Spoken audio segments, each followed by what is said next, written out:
revista Industria, la semana pasada el Ejecutivo presentó una reforma constitucional para cambiar el sector eléctrico.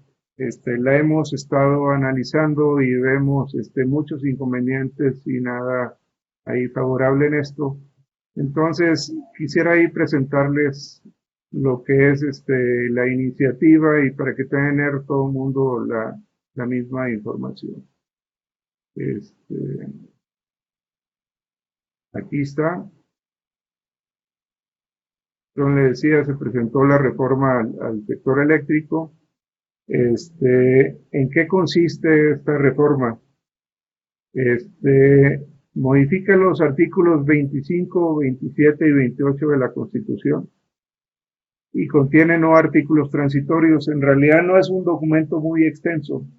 Modifica pocas cosas, pero muy trascendente. El principal es que el sector eléctrico, y se define como la generación, la conducción, transformación, distribución y abastecimiento de energía eléctrica, queda como una actividad exclusiva del Estado. Lo que se establece es que CFE producirá al menos el 54% de la electricidad que consume el país y los privados podrán producir hasta el 46% restante. Sin embargo, como el servicio público de abastecimiento de electricidad es exclusivo de CFE, los productores privados tendrían que venderle esa electricidad producida a la CFE.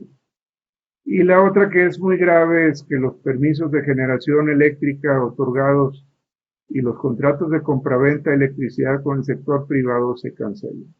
Esto son todo lo que existe en el régimen de autoabasto, los productores independientes de energía y todos los que están posterior a la reforma eléctrica de 2003.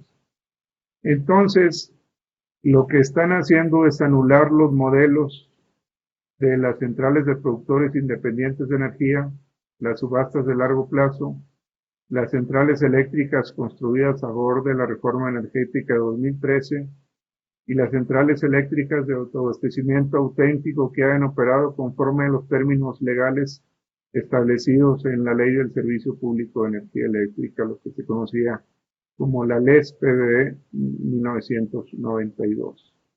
Entonces, si alguien quería generar electricidad en el país, tenía que ser a través de alguno de estos modelos, todos esos desaparecen.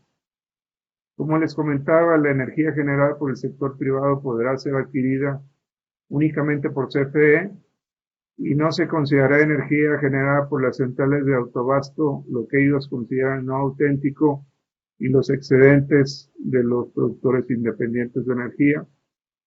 CFE se integra como un solo organismo. La reforma de 2013 lo que hizo para poder facilitar la entrada de competencia al mercado es que CFE se dividiera en generación, transmisión, distribución, comercialización. Se vuelve a integrar todo en un solo organismo y se le incorpora el Centro Nacional de Control de Energía, que se conoce como CENACE, y desaparece en la Comisión Nacional de Hidrocarburos y la Comisión Reguladora de Energía. Ahora, ¿cuáles son las principales implicaciones de la reforma? Implica un impacto directo al sector eléctrico al eliminar a los órganos reguladores CRE y CNH. También esto afectará al sector de hidrocarburos.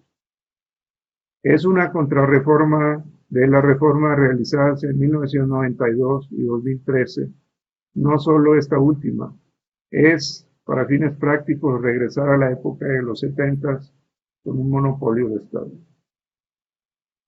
Representa el regreso al monopolio eléctrico a favor de CFE, al establecer como área estratégica reservada al Estado todas las actividades relacionadas con el sector eléctrico, con la generación, transmisión, distribución, comercialización y abastecimiento. Al cancelar los permisos de generación del autoabasto, otorgados incluso antes de la reforma energética de 2013, viola el principio constitucional de no retroactividad del derecho. Y aunque no se limita a la operación de las centrales privadas existentes, la energía generada solo podría venderse a CFE, lo que lo hace poco atractivo para aquellos que pensaran permanecer. Ahora, las principales preocupaciones, la primera es que la electricidad será más cara para todos los mexicanos. Y aquí les doy algunas cifras. Los costos de generación reportados a la Comisión Reguladora de Energía para el año pasado, en el caso de CFE, fueron bastante más caros que lo de los generadores privados de energía renovable. CFE reportó 1,403, cuando los privados de energía renovable reportaron 401.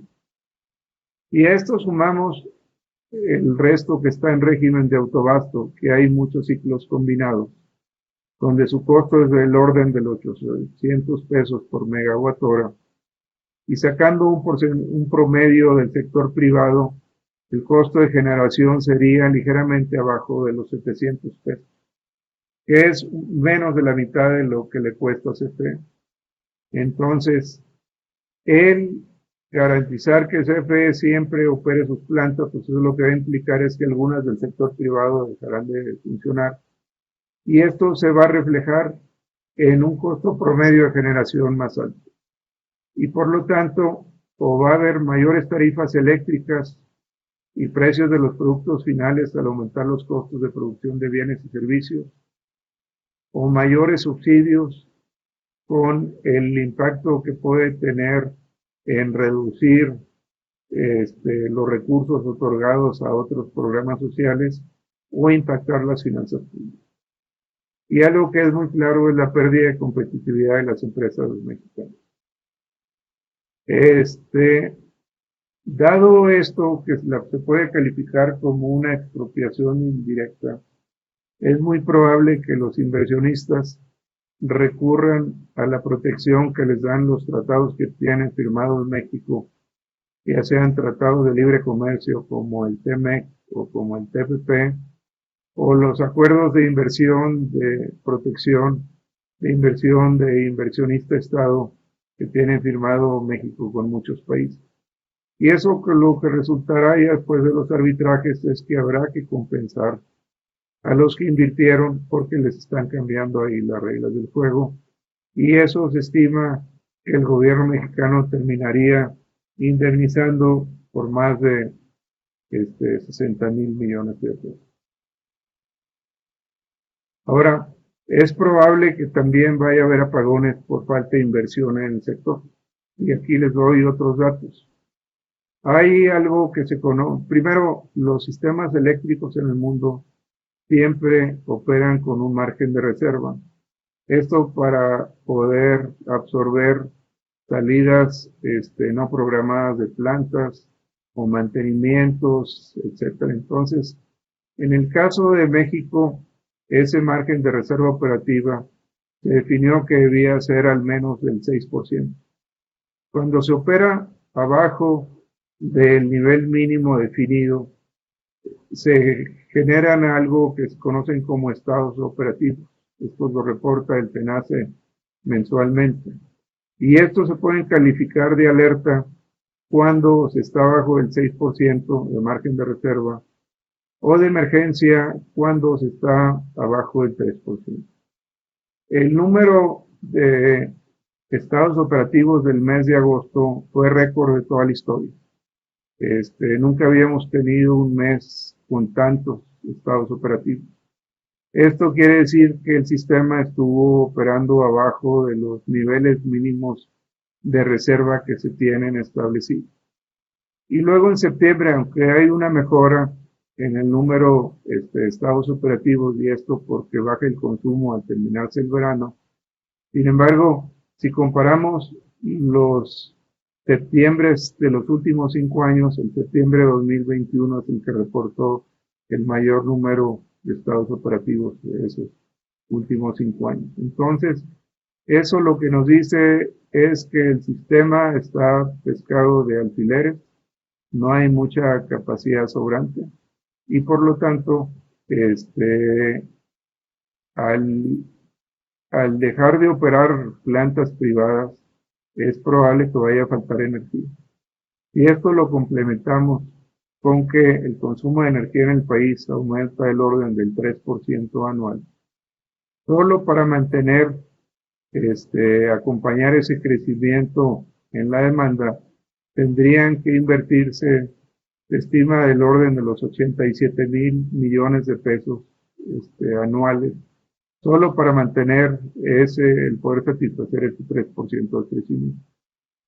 El presupuesto de inversión de CFE es de 46,000 millones, y eso incluye actividades también como transmisión y distribución, que son actividades reservadas para el Estado. Y entonces no alcanzaría. De hecho, CFE desde el inicio del sexenio ha venido anunciando que va a construir 6 nuevas plantas y no ha arrancado ninguna, porque no ha arrancado ni siquiera el proceso de licitación de ninguna, porque ven difícil el tema de financiamiento. Entonces, en un escenario donde el sector privado deja de invertir, que es lo que ha venido ocurriendo en los últimos años con todos los cambios regulatorios, un sistema que está, como les decía, pescado de alfileres y que está operando por debajo de los mínimos definidos por los técnicos, pues es probable que nos vaya a faltar energía. De hecho, yo en el último mes recibí llamadas de industriales de diferentes áreas del país donde les estaban pidiendo que se desconectaran porque no había energía eléctrica suficiente. El otro impacto importante tiene que ver con la salud. El parque de generación de CFE es viejo, tiene una antigüedad de alrededor de 40 años. Y eso es lo que explica sus mayores costos de generación y a su vez las emisiones que tiene en contaminantes y gases de efecto invernadero son más altas que las del sector privado, significativamente más altas. Entonces, debe estar generando aire más sucio que va a tener que respirar la población, y habrá una afectación a la salud de todos los mexicanos. Y adicionalmente, dado que CFE no ha mostrado interés en el tema de las energías limpias y de hecho pues, las ha estado atacando y frenando en la medida que ha podido, los compromisos de reducción de emisiones de gases de efecto invernadero que provocan el cambio climático que acordó México con la comunidad internacional y se vio reflejado en lo que se conoce como el Acuerdo de París, no las vamos a poder cumplir.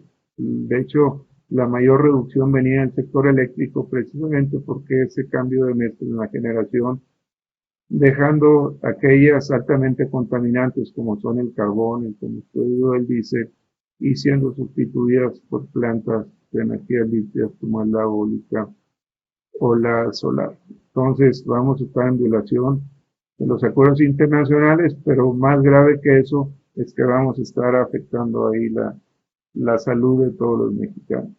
Y bueno, aquí no se menciona, también es violatorio de los acuerdos internacionales como el TMEC, el TPP, donde les estás cambiando la regla a quienes que invirtieron en centrales de generación, y de aquí en adelante está cerrando un sector que es el sector eléctrico a la competencia, cuando en los tratados sí van a mantener esos sectores abiertos. Entonces, bueno, pues les digo, los impactos son muchos. Aquí déjenme salirme de esta presentación y mostrarles esta, que es qué sigue dentro del proceso legislativo. Dado que es una reforma constitucional, se requiere la aprobación por lo que se conoce como una mayoría calificada, es al menos 2/3 partes de los miembros del Senado y de la Cámara de Diputados. Y a su vez, al menos la mitad de las legislaturas estatales más uno que aprueben ahí la reforma. Entonces, ahorita nos concentramos en la Cámara de Diputados, que es la Cámara de origen, donde se requiere una mayoría de 334 votos para poder pasar la reforma.